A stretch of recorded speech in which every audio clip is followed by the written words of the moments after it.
D'après Abu Saïd al-Khudri, le prophète d'Allah a dit: parmi les peuples qui vivaient avant vous, il y avait un homme qui avait tué 99 personnes. Il demanda après l'homme le plus savant sur terre. On lui désigna un moine. Il alla le trouver et lui dit qu'il avait tué 99 personnes. Il lui demanda s'il lui restait une possibilité de se repentir. Le moine dit aussitôt: non. Alors la personne le tua sur le coup et compléta ainsi le nombre de ses victimes à 100. Puis, il demanda de nouveau après le plus grand savant de la terre. On lui désigna une personne. Il alla la trouver et lui dit qu'il avait tué 100 personnes. Il lui demanda s'il lui restait quelques possibilités de se repentir. Il lui dit: oui, et qu'est-ce qui fait obstacle entre toi et le repentir? Va dans tel pays, là-bas vivent des gens qui ne font qu'adorer Allah exalté. Adore donc Allah avec eux et ne retourne jamais dans ton pays car c'est une terre de mal. Il se mit en route, et arrivé à mi-chemin, il fut atteint par la mort.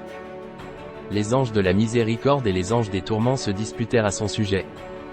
Les anges de la miséricorde dirent: il est venu se repentir désirant de tout son cœur retourner vers Allah.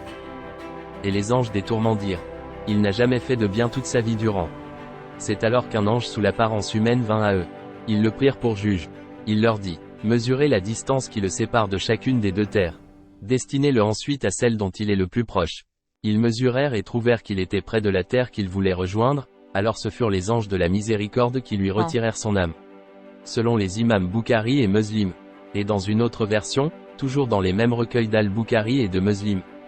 Il fut atteint par la mort, alors il mit sa poitrine en direction de la terre souhaitée. Les anges de la miséricorde et ceux des tourments se disputèrent à son sujet. Allah ordonna à la terre de destination de se rapprocher et à la terre de départ de s'éloigner. Et l'ange qui était juge dit: mesurez la distance entre les deux terres. Ils trouvèrent qu'il était plus proche de la terre du bien d'un empan. Par conséquent, Allah lui pardonna ses méfaits.